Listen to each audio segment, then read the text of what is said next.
So we're looking at, this is a GFI, but certain places need GFI, you guys are probably pretty aware of it. Oh, yeah. Garages, kitchens. Absolutely. There's a garage, it's not protected right there. Another thing too is, there's some stuff out there, so we haven't seen the entire wall structure, so there may be a hidden receptacle somewhere, but we know that at least one's not protected out there. Were others fine? It seems like it was, Yeah, just one was probably It looked overlooked somehow, or one that might be hidden as well. it could be that, and it could also be that he did this one, I'm not sure where that location is, but if you have a fridge out there, you do not want that one to be GFI protected. Because if you got The fridge suddenly will take half a beef out there or something and the power goes out, you're gonna lose it. Okay. So on refrigerators that you have out there, you do not want them, that one's not GFI protected. Okay. All right, so that's one thing. So if that's in a location where you put a refrigerator, don't worry about it. Okay. Okay. Roofing system, there's some cracked tiles. We can get photos in here of this. They're on drone right now. So we're gonna get some photos in here, but there's some cracked tiles up there. Now with a cracked tile that's on a roof, since there's an underlayment, what's the level of Concern is it? concern? If there's visible roofing paper underneath, then it's a concern for sure. Uh-huh. And then again, the location of the crack and how big the crack is, you know, is a level of concern that a roofer is more comfortable calling out than I am. Okay. So typically, what I see with just a crack in it is that they'll caulk it. They'll put a waterproof caulk. Anything to just get the rain to run past the crack rather than stop and try to get in. Okay.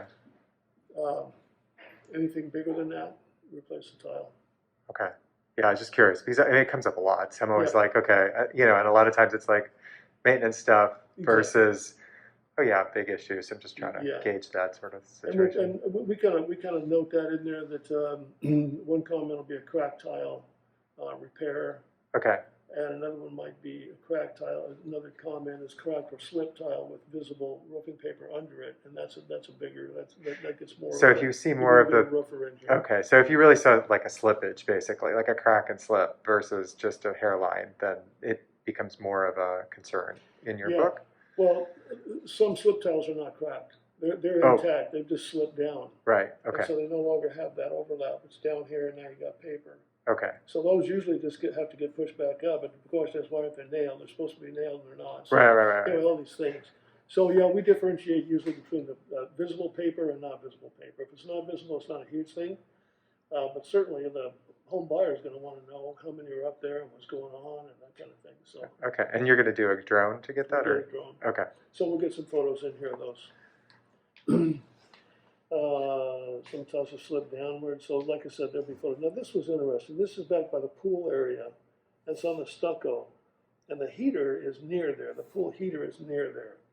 I think that this is just some smoke from the heater. You know, that's my guess. But the heater is far enough away that it makes it. Here's an AC. Well, I'll get a better picture in there that shows the equipment around it, so you can place it for the client. But I think that's what that's from. So you're just pointing it out. It's not a concern for you. Not for me. No. Okay. But I do want the client not to call me up and say, "What's this dark patch right here?" So electrical components. Some of the exterior receptacles, they should all be GFI protected. There's some that are not. Okay, and you're going to call those out in the report. Yeah, we're not going to locate every one. Even you know where all the receptacles that are not protected outside are? I know where the one that is protected. There's only one that's not? Only one that is protected, and that's the one in the front courtyard here. Okay, so all the rest of them have not been GFIs. Yeah. And that would have been probably something that was in place when they built the place. It just was never updated? No, that was code. Okay, well, I'm just curious why, because I doubt they went through and corrected them. So I'm just thinking aloud here that whenever it was built, it must have slipped through the coding process somehow to have them all done that way? Yeah, when I was an electrician out here, residential for a company out here, a lot of times if the inspectors knew the foreman that was on the job, they'd drive by. Right. And say, it looks good, and keep on driving. So you can't go by that. I get a lot of arguments about sediment traps on the gas line. Oh, that's a new thing. It's not a new thing. It's been around since 1970. Yeah, but it's not new, and it's supposed to be there. And they just quit putting them in for a while. But they're required. You'll see that here. Oh, well, that'll be interesting because everybody I've talked to said that that's a new requirement as of like the teens. It's in the late 20-teens that it came up. So 2000? yeah, That's funny. yeah. Like I've got three different Plumbers. inspectors. I mean, they always call it out because they're like, technically I need to tell you it's here, but the truth is, It's not new. typically it's like whenever you finally get this replaced, make sure it's done, but it's not always something that you need to do. No, right and I now. wouldn't worry about it. I wouldn't Yeah. worry about. They're not here in this house, but I wouldn't worry about putting them in right now because if there's any dirty gas going in there, it's not a warranty issue anymore because they're already out of warranty. So that's a done deal. But when they replace them, Yeah, definitely when they replace it should be there at this Absolutely. point. Yeah. But it's not a new code. It's been a code for Right. at least 50 years. Okay. Receptacle, cell close McDonald's on the gate. You gotta. I don't know what the regulations here are, but liability-wise, you want your gates to close. If you have a swimming pool, you're supposed to have them close and latch automatically. This one tries, but it doesn't quite get there. So that's the one by the garage doors. On the It's left a side? Huh? Left side? Okay. And does it have the spring lock on it? It just needs to be adjusted. Did you It guys looks like notice? it doesn't have a spring. It looks like it's got a hinge. Okay, so it's So it starts moving toward it, but it doesn't get there. okay. So I put that they need to adjust it. But Okay. Regardless, it needs to shut and latch. Right. Yeah. Yeah. Okay. Plumbing system. What have we got here? Plumbing system pressure is what? 120. 120.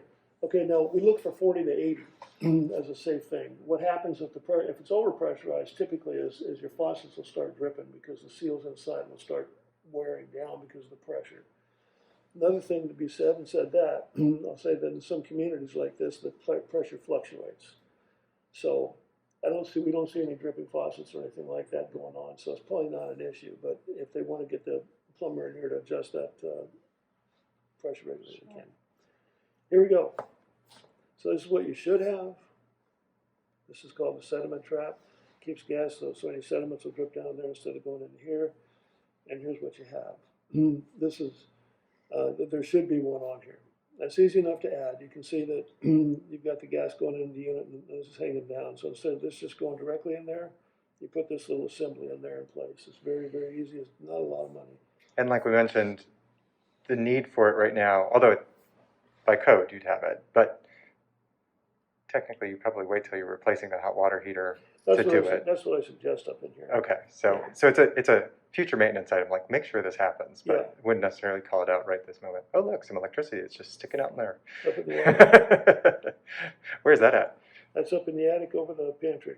Over the pantry. Okay, Yeah. so it needs a J box or They need to get an electrician up there gang to box do up that there. right. That should be in a J box with a cover on it attached to the structure here. So there's definitely no good, especially for people getting up and wandering around up there. This is at their main panel. You can see the conduit has slipped out all the way down to here. That's where it used to be up there. You can see wires visible, so you can get water and pests down in there. So that's not a good thing. So that should have just that should be resecured, basically, should is be what you're repaired. looking at. Okay. Here's the famous smoke from GFI. Oh yeah, lovely. That was nice to get that. So Yeah. that should probably get repaired. Absolutely. Nothing happening right now. Correct. All right, so what happened was we tested with our testers, and when we pushed the button, it started buzzing. And so it stopped, tested another one, so that's kind of weird. So we pushed buttons, tested another one, then it started buzzing, and then we noticed smoke. So it stopped, shut off breakers. None of the breakers out here controlled that. So that was hot regardless of what we do with breakers. So we left it off, stopped messing with it altogether. So I believe it's just nothing, probably not much more than a loose wire connection. That's probably what it is. But I don't know that for sure. I'd definitely get an electrician out quickly to get that fixed. The other bathrooms all reset in the powder room. Mm-hmm. So all the GFIs, you don't see push buttons in the other three bathrooms, three bathrooms, but you have it in they all reset. If their powder room goes dead in there, it's in the powder room that they reset it, and that's in the report. I don't want to call electricians because GFI tripped somewhere and they can't find it. So they're all daisy chained through the powder room. Correct. Okay. If any of these three bathrooms trip, powder room is where you go to reset it. Okay. Master's on its own. This one's kind of loud. You can hear it running. It's vibrating. It's making a lot of noise. I'd get an HVAC guy to check it out. How's the temperature? Perfect. Perfect. Yeah. All right. So they're working well, and it's a vibrating noise. It sounds to me like it might be the fan housing or something vibrating, but it's vibrating compared to this one. It's louder. So I want to make them aware of that. Okay. Oh, caulk and grout. So you're probably both familiar with this. This is a maintenance thing. You want to caulk that so you don't get water running down in there and get termites and wood rot and all that kind of thing. Is it a master bath? Master bath. They're all master bath? Master bath for the basin ones, and then there's the master bathroom shower in the next comment, and bed 3 and bed 4 bathroom showers. There you go. So some of it's minor, some of it's but all of it should be. That's a maintenance thing, right? Mm-hmm. You're gonna see it again next year. Failed seals. Okay, was that the only one we found? Yeah. That's the one we all have seen. Yeah, we've seen that one. Yeah, It's pretty obvious with the stuff see bulging that in out. Sun City a lot too, because the wide rubber gaskets are not approved for this kind of weather, for this kind of heat. So they had a class action suit in Sun City, and everybody got money and then ran. Nobody fixed it.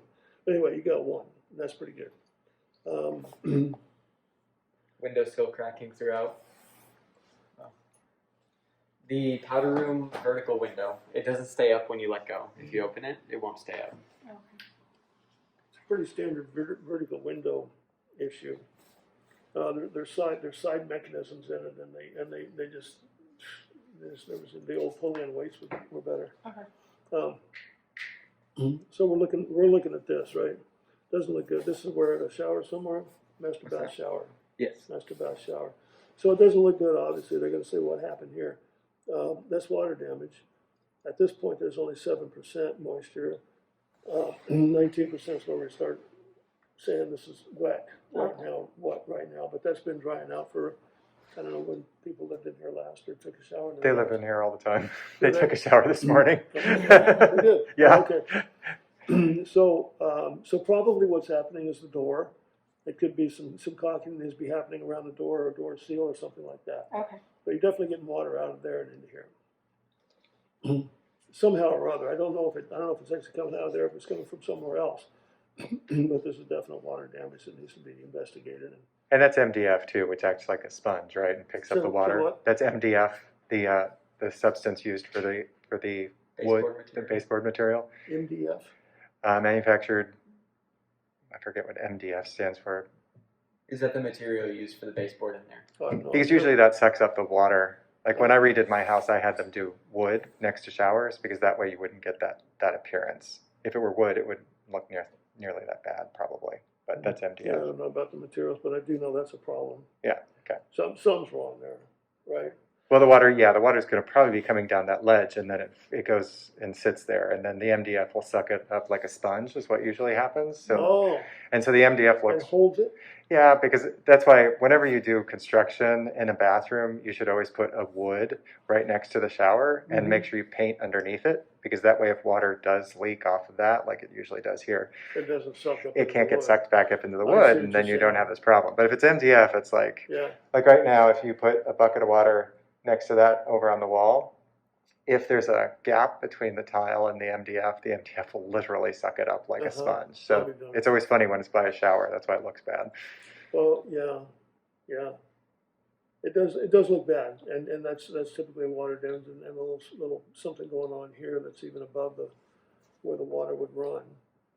So maybe it soaked it up that high. I don't know, but yeah, they're going to want to investigate it, and that looks like that's it. Now you'll see right here. Explain the little tags I've got.